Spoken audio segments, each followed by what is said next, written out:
Everyone, coach is here. If you have a question, raise your hand and I'll bring you into the room. Rebecca Harlow. Coach, congrats on the win. You know, in overtime there, Julius completely just took over the game between finding himself at the line and then dishing to his teammates in those first couple minutes to give you guys control. In those moments, are you looking for him to run certain plays, or do you just say, go do your thing? Well, I thought he and Alec had really good chemistry in a two-man game. And then their responsibility is to read the game. What are they doing? So there was a switch, and then there was a double team. And we think we can get good offense off of that. Anytime we can get two onto the ball, just got to make the right reads and get to your spacing. And then it created a lot of easy offense for us. Steve Popper. Hey, Tom, was it just a decision of the lineup, or was Derek okay? And also RJ, I saw at one point we saw had.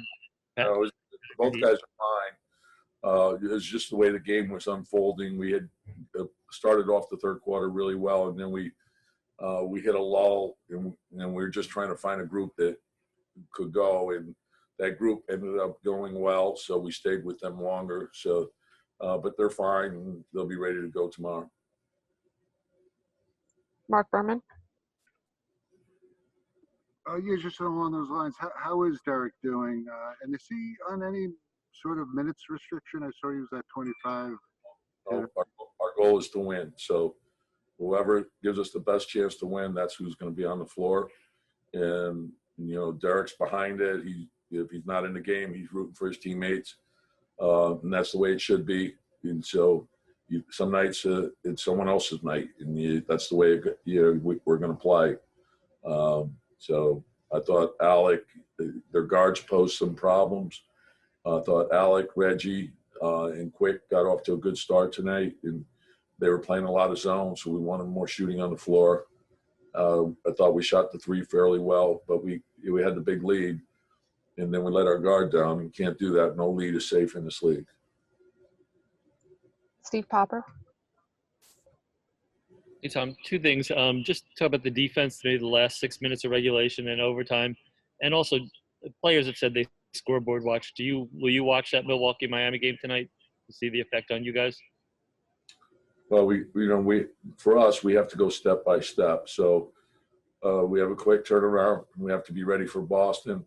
You can't worry about, the other teams, but it's your business. So you're aware of what's going on. And for us, the big thing was to take care of home court, take care of the game that we have at hand. If we're taking care of all the little things, the big things will take care of themselves. So that's the way we've approached the whole season. We haven't changed one bit. Be ready for Boston, back-to-back home game for us. Play for 48 minutes and then go on to the next one after that.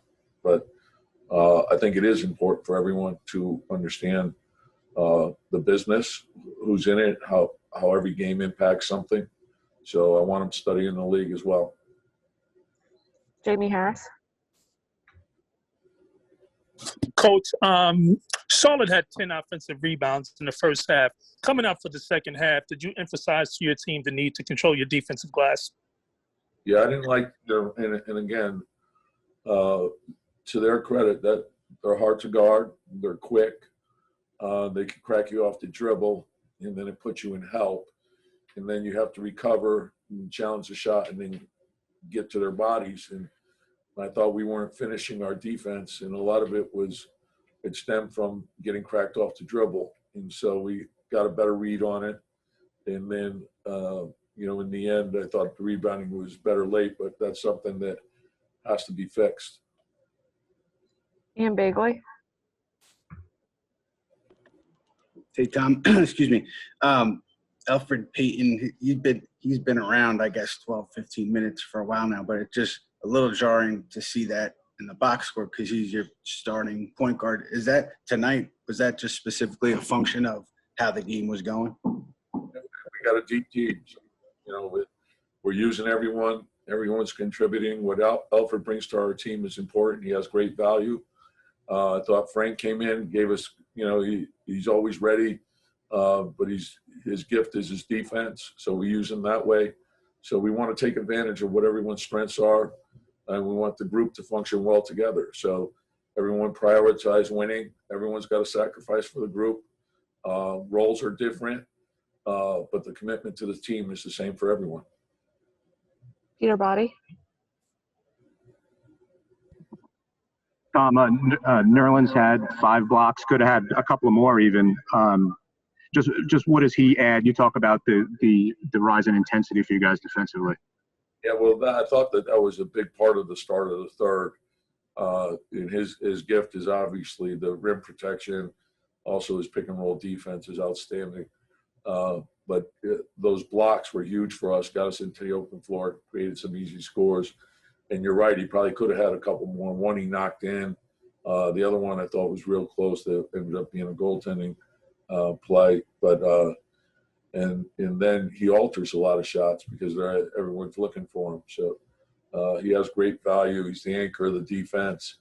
And then, of course, what Reggie does, whoever gets going, Reggie's going to be on him. And so I think their commitment to our team and what they bring to the team are invaluable. So we needed everyone tonight.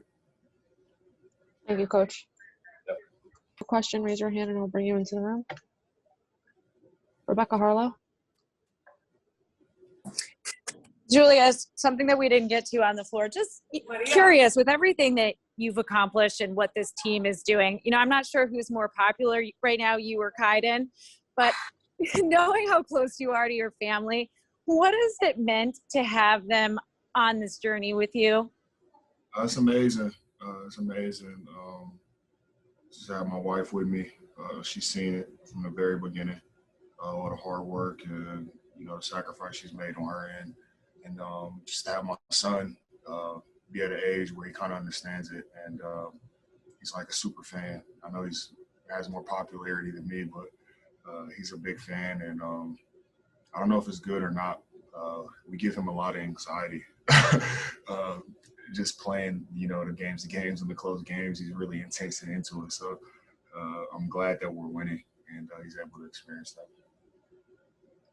Mark Berman. Hey, Julius, still so much up in the air in terms of your first-round opponent. Are you going to try to watch tonight, or would you Miami, Milwaukee, or are you going to try to not really sit down and watch the game? Yeah, I'll be watching. I think it's the only game on tonight, if I'm not mistaken. So, of course, I'll be watching. I watch games anyway, but obviously when it's has something to do with us, I'll be watching. But whatever happens, happens. We'll be ready for whatever the challenge is. Steph Bondi.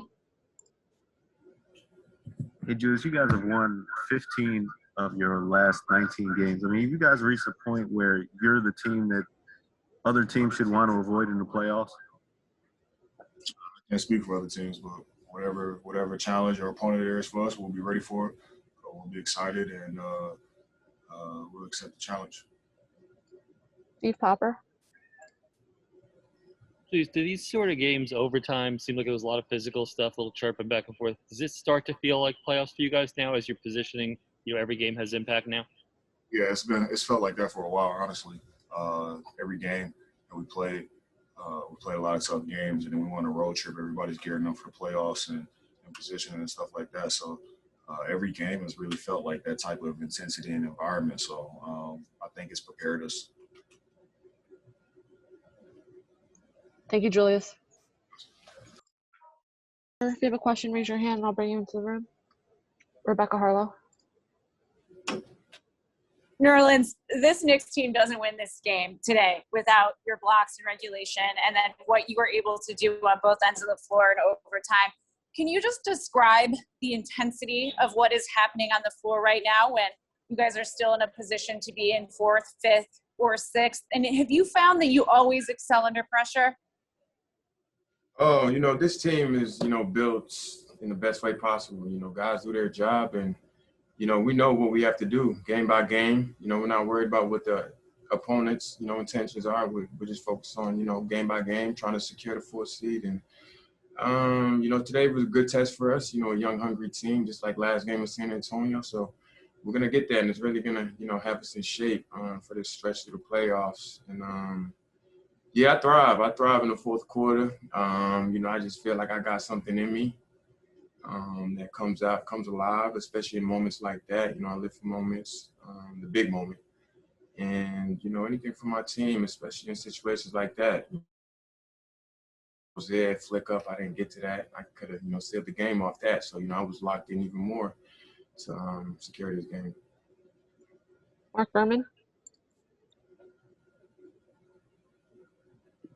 Hey, Nerlens, you know, your playoff opponent still is undetermined with only one game left. I don't know, do you like watch the game tonight, Miami, Milwaukee, or you just want to not even watch it? And is there a preferred opponent? Yeah, I'll be locked in on that. I just checked on League Pass, so we'll have to find that game, watch it, and, you know, study. You know, Miami's I got to fine tell exactly what might happen if they lose, but you know, I know they're trying to get that fifth seed to solidify their position. But you know, really focus on ourselves. No matter who wins, who loses. You know, we have to show up, no matter who we're playing against, and play 48 minutes of basketball. Steve Topper. Nerlens, for all this talk of seeding and where you guys wind up, with the way you guys have played since the start of April, I think the most wins in the league. Have you guys become a team that you think teams should want to avoid come postseason? You know, I heard some whispers early on in the season through the middle of the season. I mean, I think they know we're definitely a gritty, hard-playing team that's, you know, able to play on both ends of the court, you know, especially when our defense is clicking. You know, it could be a type of nightmare. So, you know, I'm very, very confident in our abilities. I think no matter who the matchup is, we'll be right and ready to go. You know, we got guys that do their job, and when that's the scenario, I mean, success is that much easier to reach, and, you know, selfless guys here, so I feel confident. Jeff Bondi. You know, when you said you heard whispers about that, you saying that you heard whispers that teams didn't want to play you guys? Nah, just like chilling, watching ESPN, Stephen A. Smith, really. I mean, I knew what he was saying. He said teams don't want to play us down the stretch in the playoffs, so definitely got to be careful. You know, with the defensive first mentality, you know, when as physical as the playoffs get and as gritty as it does, you know, defense is what you want to lay your hat on. So, you know, I feel like we have that, and, you know, definitely makes sense to say that from a guy like that. Bobby Childs.